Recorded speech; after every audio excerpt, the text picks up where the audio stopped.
መግቢያ የምናደርገው በማቴዎስ ወንጌል ምዕራፍ 24 ቁጥር 4 ላይ ያለውን ቃል መነሻ አድርገን እንነጋገራለን። ለቀደሙት ለአበው ኋላም ለተነሱት ነቢያት ከነሱ በኋላ ለተነሱት ሊቃውንተ ቤተክርስቲያን ምስጢር ጥበብ የገለጠ አምላክ ለሁላችን ምስጢር ጥበቡን ይግለጽልን። ማንም እንዳያስታችሁ ተጠንቀቁ። ማንም እንዳያስታችሁ ተጠንቀቁ። የማቴዎስ ወንጌል ምዕራፍ 24 ቁጥር 4። እንግዲህ ይህንን ቃል ማን ነው የተናገረው ከተባለ ሰራይ ዓለማት መጋቢ ፍጥረታት አምላካችን መድኃኒታችን ኢየሱስ ክርስቶስ ነው።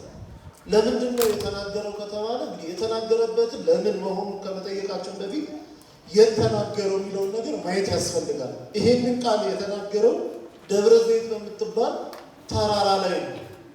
ወደ ደብረ ዘይት ተራራ ላይ ወጣ።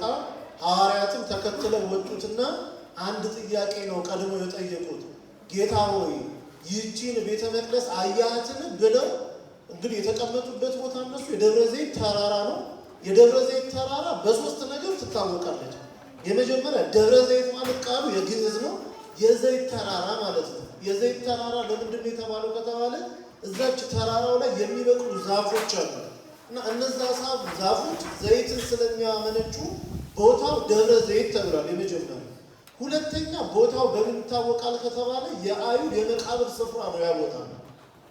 እንግዲህ ጌታችን መድኃኒታችን ኢየሱስ ክርስቶስ ይመጣል ብለው ያስቡት ያለው መሲህ ሲመጣ የሚገለጥበት ቦታ ያቺ ደብረ ዘይት ተራራ ስለሆነች ሁላችንም ከሞት በኋላ የምንነሳው እዛች ቦታ ላይ ነው ብለው ስለሚያስቡ ቦታውን ለመቃብርነት ገዝተውት መቃብር ቦታ አድርገውት ነበር ደብረ ዘይት። ሶስተኛ እቺ ደብረ ዘይት ከፊት ለፊታቸው የምትታይ የሰለሞን ቤተ መቅደስ አለች።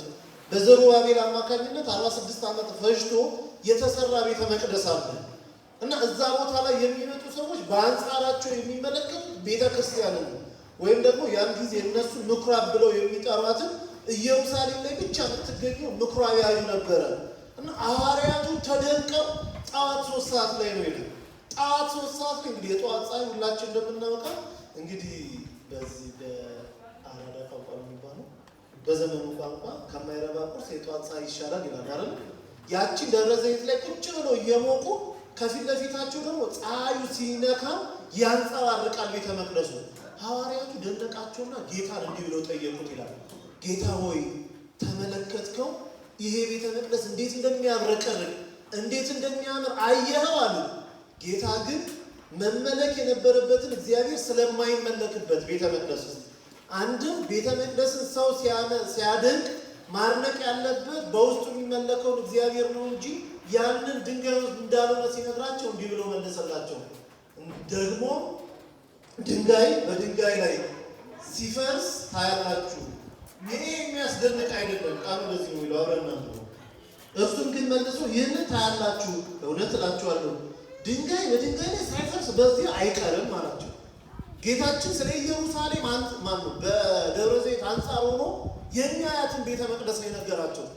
ድንጋይ እያለ የሚጠራው ቤተ መቅደሱ ለምን ከተባለ ቤተ መቅደሱ ክርስቶስ የማይከብርበት ከሆነ አንድም የእግዚአብሔር ቃል የማይነገርበት ከሆነ አንድም ውስጡ የሚፈተተው የእግዚአብሔር ስግው የሆነውን ቃል ኢየሱስ ክርስቶስን የማይሰበክበት ቦታ ከሆነ ምንም ያህል ያብረቀረቀ ምንም ያህል ያማረ በእግዚአብሔር ዘንድ የተወደደ አይሆንም። ስለዚህ ቦታው ምን አላቸው? ድንጋይ በድንጋይ ላይ ሳይፈርስ አይቀርም አታምልኩ አላቸውና ደግሞ እነሱ ሊያስተምራቸው አፉንም ከፈተ። ቀድመው ጠየቁት እንዲህ ብለው ጌታ ሆይ ንገረን የዓለም ፍጻሜ መቼ ይሆናል ብለው ጠየቁት። ልብ በሉ ደብረ ዘይት ላይ ነው ይህንን ጥያቄ ጠየቁት። እኛም ዛሬ የጾሙን እኩሌታ ደብረ ዘይት እያልን የምናከብርበት ዋናው ምክንያት በደብረ ዘይት ላይ ይህንን ቃል ስላስተማራቸው ነው። አንድም ጌታ ቀን እየዞረ ካስተማራቸው በኋላ ማታ ማታ ለጸሎት ይመጣበት የነበረው ቦታ ይቺ ደብረ ዘይት ነች። ቅዱሳን መጽሐፍት እንደዚህ ነው የሚሉን። አንዳንድ የመጽሐፍ ቅዱስ አይነት ቃላቶችን ለማየት እንሞክር። ለምሳሌ የሉቃስ ወንጌል ምዕራፍ 21 ቁጥር 37 ላይ ቤት ገብታችሁ ታነቡታላችሁ። የሉቃስ ወንጌል ምዕራፍ 21 ቁጥር 37 ላይ እንዲህ የሚል ቃል ታገኛላችሁ። ዕለት ዕለትም በመቅደስ ያስተምር ነበር፣ ሌሊት ሌሊት ግን ደብረ ዘይት ወደምትባለው ስፍራ ሄዶ በእርዛም ጸሎት ያደርግ ነበር ይላል። ስለዚህ ቃል በቤተ መቅደስ፣ በምኩራብ፣ በጥብራቢዎስ በዓል፣ በገሊላ መንገድ በእነዚህ ቦታዎች እያስተማረ ማታ ለጸሎት የሚመጣባት ቦታ ይህቺ ቦታ ነበረች። ይሄ ብቻ አይደለም። ለምሳሌ ሐዋርያትን ጌታችን መድኃኒታችን ኢየሱስ ክርስቶስ ያረገባት ቦታ ኋላም ዳግም የምትመጣባት ቦታ ደብረ ዘይት መሆኑ ሲነግረን በሐዋርያት ሥራ ምዕራፍ 1 ቁጥር 11 ጀምሮ ስናነብ ደግሞ ሐዋርያቱ ተሰብስበው ሳሉ በኢየሩሳሌም ከፍ ብሎ ወደ ሰማይ አረገ። ሁሉም አይናቸውን ተክለው ወደ ሰማይ ሲመለከቱ ነበር። ነጫጭ የለበሱ መላእክትም መጡና እናንተ የገሊላ ሰዎች ሆይ ክርስቶስ ከዚህ ቦታ እንዳረገ እንዳያችሁ ኋላ ደግሞ በዚህች ስፍራ የሚመጣ አይደለምን ብለው ነገሯቸውና ቁጥር 12 ላይ እንዲህ የሚል ቃል ታነባላችሁ። እንዲህ ነው የሚለው በዚያን ጊዜ ደብረ ዘይት ከሚባለው ተራራ ወደ ኢየሩሳሌም ተመለሱ አለ። ከምን ተራራ መልሱ? ከምን ተራራ ላይ? ደብረ ዘይት። አያችሁ፣ ደብረ ዘይት እያለን የምናከብርበት አንደኛ ክርስቶስ ስለ ዕለተ ምጽአቱ ያስተማረበት ቦታ ነው፣ ያረገበት ቦታ ነው። ሶስተኛ የሚገለጠው አምላካችን በደብረ ዘይት ነው እና ሲያስተምራቸው ንገረን መቼ ይሆናል እባክህ ስለ ዓለም መጨረሻ አስተምረን ብለው ሲጠይቁ ጌታ 14 ምልክቶችን የነገራቸው። ስንት ምልክቶች አልኳቸው? 14 ምልክት። ያንን ዕለቱን ከመንገሬ በፊት ይህንን ዮሐንስ አፈወርቅ ያደርጋል። ሐዋርያቱ የጠየቁት መቼ ጊዜውን ነው እንጂ ምልክቱን አልነበረም። ለምንድን ነው ግን እርሱ ጊዜውን ያልነገራቸው ብሎ ይጠይቅና ስለ ሁለት ምክንያት ጊዜውን አልነገራቸውም ይላል። የመጀመሪያ ሰው የተነገረው ቀን መሞቻው ቀን ወይም የጌታ ትንሣኤ ቢነገረው ኖሮ ሌላውን ዕድሜ እየባዘነ እየባከነ ያሳልፈው ነበርና አልነገራቸውም ይላል። ለምሳሌ የሁላችንም ምጽአታችን ወይም የሁላችንም የመጨረሻ የሞታችን ቀን ነች የሰው ምጽአቱ ተብላ የምትጠራ ዳግመኛ እስክንነሳ ድረስ የመጨረሻ የእድሜያችን ዘመን መሞቻችን ቀን ነው። ስለ መሞቻችን ቀን እግዚአብሔር ለምሳሌ አንዱን በ80 ታልፋለህ በ100 ታልፋለህ ቢለው ምን አይነት ስህተት ይመጣ ነበረ?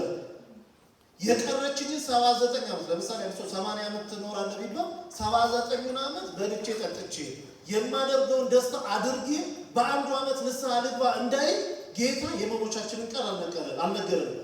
ለሐዋርያቱም ይህንን ያደረገላቸው ዕለቱን አልነገራቸው። ግን ምን እንደሚሆን እነግራችኋለሁ።